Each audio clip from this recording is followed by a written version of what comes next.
अस्सलामु अलैकुम वरहमतुल्लाहि वबरकातुहू। उम्मीद है आप खैर वाफियत से होंगे और आप यूट्यूब चैनल देख रहे होंगे डॉक्टर जलील असलम ऑफिशियल। कुरान मजीद की सूरतुल तलाक आयत नंबर 7 में अल्लाह रब्बुल इज्जत फरमाता है, कुरान में इंसानी मुश्किलात का जिक्र करते हुए कहा गया है कि इस तरह की नामुवाफिक सूरत पेश आए तो सब्र और तवक्कुल का अंदाज इख्तियार करो।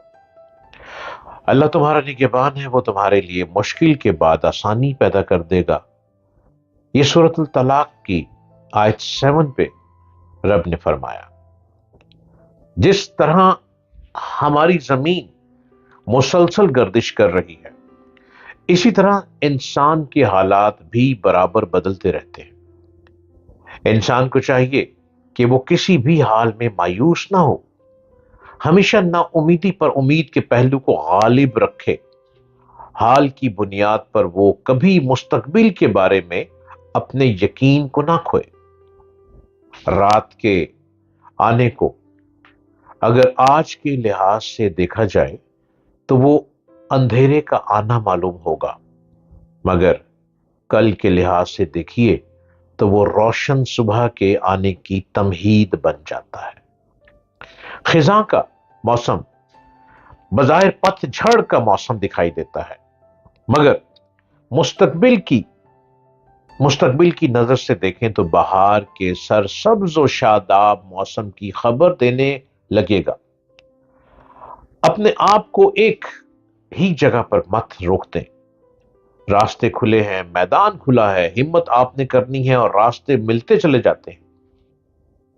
मौलाना रूमी रहमतुल्लाह अलैह बयान फरमाते हैं कि हजरत शोएब अलैहिस्सलाम के जमाने में एक शख्स कहा करता था कि अल्लाह ताला ने मेरे अनगिनत ऐब देखे हैं और किस कदर गुनाह और जुर्म देखे हैं, लेकिन अपने कर्म की वजह से मेरी गिरफ्त नहीं फरमाता।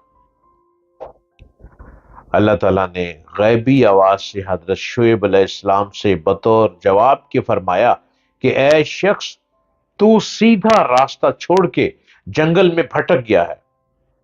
तू कहता है कि मैं तेरे गुनाहों पर गिरफ्त नहीं करता, हालांकि मैं तेरी इस कदर गिरफ्त करता रहता हूं कि तू सर से पांव तक जंजीरों में जकड़ा हुआ है, मगर तुझे खबर नहीं।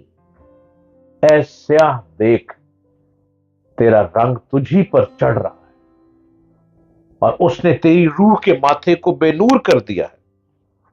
तेरे दिल पर जंग की तहें इस कदर चढ़ गई हैं कि खुदा के भेदों को देखने से तू अंधा हो गया है। लोहार जब जंगी हो लोहार जब जंगी हो तो धुआं उसके चेहरे के हम रंग होता है, उसके रंग के बराबर होता है धुआं, और धुएं से उसका चेहरा काला हो जाता है। ऐसा आदमी गुनाह की तासीर जान जाता है और गिड़गिड़ा के तौबा करने लगता है। जो आदमी बुराई करे और उस पर अड़ जाए तो उसकी समझ पर खाक पड़ जाती है, वो कभी तौबा नहीं करता। उसमें शर्म और नदामत का मादा नहीं रहता और 60 तहों का रंग उसके आईने पर छा जाता है, हत्ता कि उसके लोहे को भी जंग का मोर्चा खाने लगता है। जब हजरत शोएब अलैहिस्सलाम ने ये नुक्ते उससे कहे तो उसके दिल में चंद भेद खुले, चूंकि उसकी जान भी वही आसमानी सुन रही थी। इसलिए उसने कहा कि अगर खुदा मेरी गिरफ्त करता तो मेरा नामो निशान कैसे रहता। हजरत शोएब अलैहिस्सलाम ने बारगाह इलाही में अर्ज की कि ये बार बार मेरी तरदीद कर रहा है और आपकी गिरफ्त का एलानिया सबूत मांगता है। अल्लाह ताला से जवाब मिला कि मैं ऐब छुपाने वाला हूं, इसके सब राज ना कहूंगा, अलबत्ता इसकी गिरफ्तारी की एक अलामत बताता हूं, वो ये कि वो रोजे रखता है, दुआएं करता है, नमाज पढ़ता है, ज़कात देता है, लेकिन इसकी जान को उन इबादतों से जरा सी भी लज्जत नहीं मिलती। وہ بہت سی عبادتیں اور نیک عمل کرتا ہے، لیکن اس کو مزہ نہیں آتا۔ اس کی عبادت ظاہر میں پاک ہوتی ہے لیکن باطن میں پاک نہیں۔ ذوق چاہیے تاکہ عبادت کو پھل ملے، اور پھل میں مغز چاہیے تاکہ اس سے درخت پیدا ہو۔ جس طرح بے گودے کا بیج درخت نہیں بن سکتا، اسی طرح بے جان صورت محض خیال ہوتی ہے۔ جب حضرت شعیب علیہ السلام نے یہ نکتے اس کو سنائے تو وہ سوچ ہی سوچ میں گدھے کی طرح کیچڑ میں پھنسا ہی رہ گیا۔ مولانا رومی نے اس بات کی یوں وضاحت کی کہ کوئی گناہ کرتا ہے اور وہ سمجھتا ہے کہ مجھے رب نہیں دیکھ رہا، وہ ہر وقت ہر شخص کو دیکھ رہا ہے۔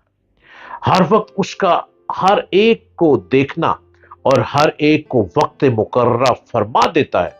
بار بار اللہ اشاروں میں انسان کو بتاتا ہے کہ تو ٹھیک ہو جا، تو ٹھیک ہو جا، تو ٹھیک ہو جا۔ لیکن جب انسان ان اشاروں کو نہیں سمجھ پاتا تو پھر رب ایک وقت مقرر فرما دیتا ہے، اور اس مقررہ کیے ہوئے وقت پر اللہ رب العزت خطا کار اور گناہ گار کی سزا متعین فرما دیتا ہے۔ جب سزا ملتی ہے تو پھر انسان بھاگتا ہے، روتا ہے، تڑپتا ہے کہ الہی مجھے معاف کر دے، ایک موقع اور دے دے۔ جب اللہ موقع دیتا ہے تو بندہ سمجھتا ہے کہ مجھے کوئی سزا نہیں ملی، میں تو پھر گناہ گار ہوں، میں تو پھر گناہ کروں گا، میں دوبارہ بار بار گناہ کروں گا، اور وہ گناہ گار اس گناہ کی طرف بڑھتا چلا جاتا ہے۔ اللہ کی لاٹھی بے آواز ہے، جب برستی ہے تو پتہ نہیں چلنے دیتی، پھر برستی ہی رہتی ہے۔ خدا سے محبت ڈھونڈو، خدا سے عشق ڈھونڈو، رب سے حقیقی عشق حقیقی ڈھونڈو۔ رب کی نفرت کوئی بھی انسان برداشت نہیں کر پاتا۔ وہ جاہو جلال بھی ہے، اور وہ رحمان اور رحیم بھی ہے، اور وہ قادر مطلق بھی ہے۔ جب وہ غصے میں آتا ہے تو پھر طوفان اور بارش کے ذریعے تباہی مچا دیتا ہے، زلزلوں کے ذریعے اپنا آپ بتا دیتا ہے۔ ہمیشہ رب سے توبہ ہی کرتے رہنا چاہیے، اور اس کے توبہ کے دروازے ہر وقت ہر انسان کے لیے کھلے رہتے ہیں۔